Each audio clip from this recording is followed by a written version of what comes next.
la chronique économique. Une présentation des services financiers Raymond Sanson, 118 Avenue de la Gare, Montmagny, 418-248-3583. Comme à tous les lundis matins, c'est le temps de vous présenter notre chronique économique avec Raymond Sanson. Bonjour Raymond. Bonjour Michel. Ça va bien? Oui. Passez une belle fin de semaine? Superbe. Oui. Bah vous êtes oui, tellement beau. comprends. Relaxante. Relaxant. Raymond, je lisais en fin de semaine l'Iran, l'Arabie Saoudite, tous les pays de ce coin de la planète-là, ça brasse le pétrole et l'Arabie Saoudite qui tient ça très serré parce qu'elle veut éliminer ses compétiteurs. Ça fonctionne pas mal de ce temps-ci, surtout particulièrement dans l'Alberta. Qu'est-ce qui arrive avec nos placements? Parce que tu regardes ça, puis tout est en dents de scie partout, tout est fragile. Me semble qu'on sent ça fragile. Pour les gens qui sont... Parce que là, on est en période de placement, de réflexion. On fait quoi? Bon, écoute, la première des choses, là, on ne peut pas ignorer ce qui se passe au niveau du pétrole. On voit que les pays producteurs de pétrole, et particulièrement l'Arabie Saoudite, ont bien dit qu'ils ne s'occuperaient pas de l'OPEP, là, c'est-à-dire de l'Organisation des pays producteurs de pétrole. Moi, je pourrais pour même pouvoir fixer dire je pourrais même dire la Saoudite Arabie. Oui, la Saoudite Arabie. Alors, je pense que là-dessus, ils veulent tuer la compétition parce que eux autres, c'est pas compliqué, les trous sont faits, ils ont juste à pomper puis ils vont en venir du pétrole. Il y a d'autres pays qui sont en train de vouloir en produire, mais les coûts d'exploitation sont très élevés. Alors, les gaz de schiste, les sables bitumineux, entre autres, pour nous autres au Canada, c'est très onéreux sortir un gallon ou un baril de pétrole. Alors, nous autres... Et de compétitionner avec l'Arabie. De compétitionner avec l'Arabie ou n'importe quel autre pays. Parce que nos coûts de production se situent autour de 45 $ le baril. Le Brent qu'ils appellent. Alors, si... Et là, ils se transigent en bas de 30 piastres. Alors, tu comprends qu'à chaque baril de pétrole que le Canada va produire, on perd 15 $. Fait que on peut pas... Une entreprise, quelle qu'elle soit, Suncor, n'importe quelle, ne peut pas continuer à produire des barils de pétrole à ce prix-là. Donc, il faut attendre que le pétrole redevienne un prix ou revienne à un prix... disons, standard, là, qui pourrait se situer autour de 50 $ ou quelque chose comme ça, et qui aurait un certain sens pour l'économie. Maintenant, qu'est-ce qui se passe au niveau de nos placements? Parce qu'on sait qu'on est en pleine période de REER, de CELI. Les gens voudront continuer à cotiser à leur CELI. Alors, je vous rappelle à tout le monde que la cotisation cette année sera de 5 500 $. Quant au REER, il n'y a pas de changement. C'est toujours 18 % du revenu gagné l'année précédente. Ça, il n'y a aucun changement de base. Maintenant, je disais, moi aussi, que les Québécois commencent à comprendre qu'à un moment donné, on ne peut plus se fier sur l'État et, tranquillement, pas vite, de plus en plus de gens vont cotiser à leur REER. Bon, on parle de 23 %. C'est pas si pire, là. Il reste encore de la place. C'est en bas du corps, la population. Ben oui, mais c'était moins que ça avant. Fait que c'est ça qui est encourageant, c'est qu'au moins, on augmente. Et je me dis, si des chroniques comme on fait le lundi ici peut aider ou convaincre un artisan, 2 artisans, 3 artisans de plus à cotiser à leur régime de retraite, tant mieux, bravo. On l'a dit, il y a la mesure REER qui s'en vient et ça devra être implanté dans toutes les entreprises de 20 employés et plus à partir du 1er janvier 2017. Donc, il y aura beaucoup de mouvements sur l'épargne. Maintenant, comment on doit investir nos sous? Écoutez, je le disais, on ne peut pas ignorer le problème du pétrole. Le pétrole a eu pour effet de faire chuter notre dollar et d'une façon vertigineuse. Ça va influencer énormément nos vacanciers du Sud. Bon, ceux qui aiment aller dans le Sud, dites-vous une chose, que depuis 2013, là, c'est 40 % de plus. Alors, le taux de change dans les années 2012-2013 était au pair. Donc, tu voyageais aux États-Unis pour le même prix qu'on voyage ici au Canada.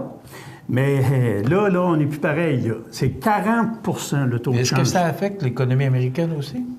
Non, l'économie américaine, au contraire, elle rebondit. Son dollar prend de la force par rapport mais s'il y a moins de touristes, ça doit affecter quelque part? Oui, mais eux autres, c'est pas le tourisme qui les fait vivre.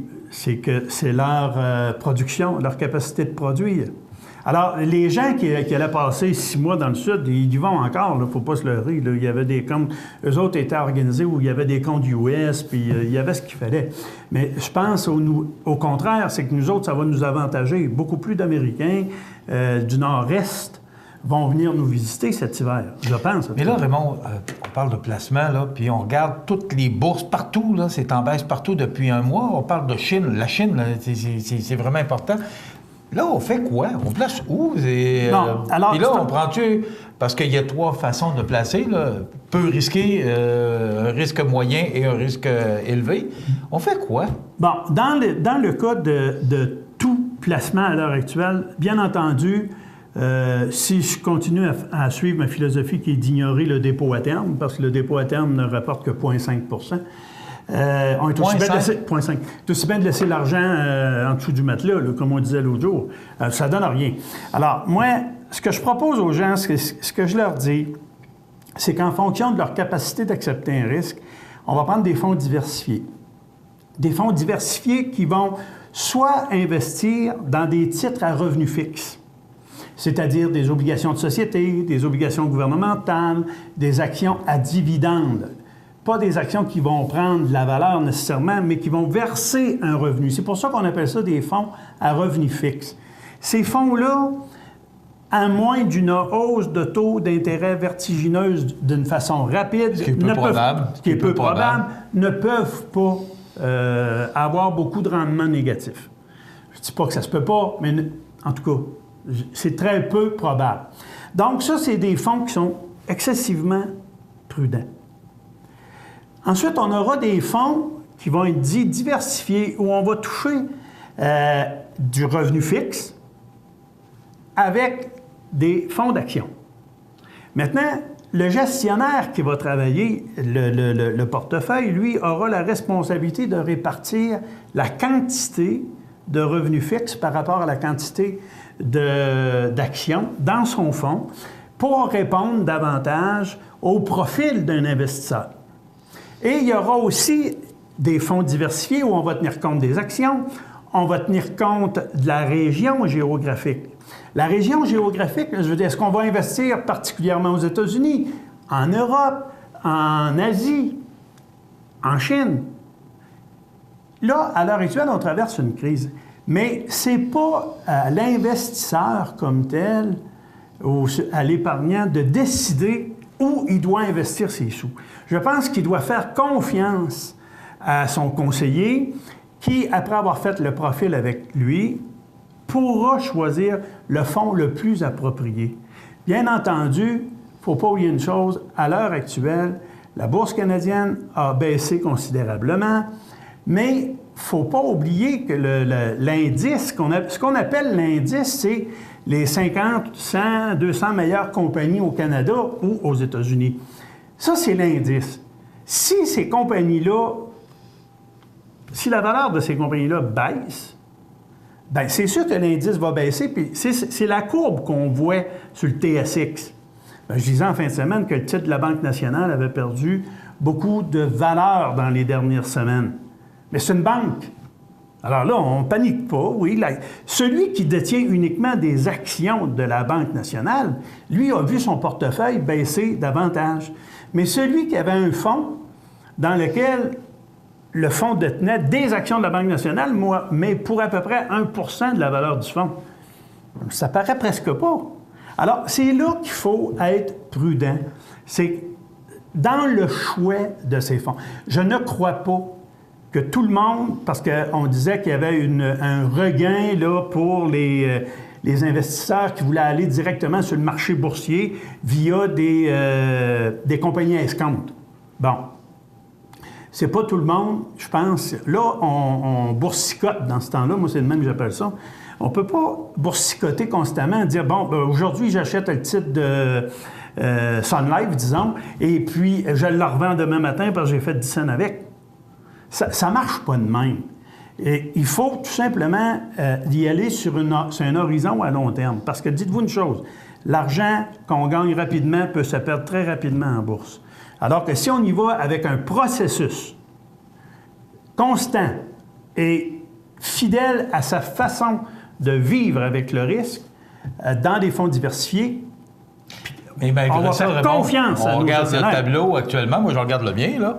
Puis la dernière année est pas positive, et même c'est négatif. Alors, oui, si on le regarde sur une base de 5 ans, c'est quand même un taux intéressant qu'on retrouvera jamais nulle part. Non, c'est ça, mais c'est comme ça. La dernière année a fait inquiéter. C'est pas très encourageant, la dernière année. Et fait friser certains individus. Oui, effectivement. Mais il faut comprendre que la meilleure attitude, et encore, on le répète, c'est de ne pas paniquer et de s'assurer que l'argent qu'on avait investi, c'est pas de l'argent qu'on a besoin à court terme, mais de l'argent dont on disposera un peu plus tard. Mais moi, ce que je comprends, on termine là-dessus, c'est qu'on ne peut plus faire ça tout seul maintenant.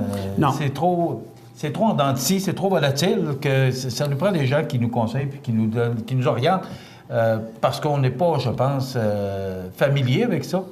Puis ça prend une expertise. Le rôle du conseiller financier va être dans les prochaines années parmi les plus importants. Et les raisons, c'est si vous avez un bon conseiller et vous lui faites confiance, puis que les institutions qui l'entourent sont solides, c'est avec ça qu'on va pouvoir créer de la richesse. Tu te rappelles, Michel, j'ai toujours dit, moi, mon rôle premier, mon rêve, quand je l'aurai terminé, ce sera de dire, j'ai contribué à faire de la richesse autour de moi. Et c'est ça que je vise encore. Merci, Raymond. Merci, Michel. On se retrouve la semaine prochaine. Voilà, ça complète notre chronique économique de ce lundi.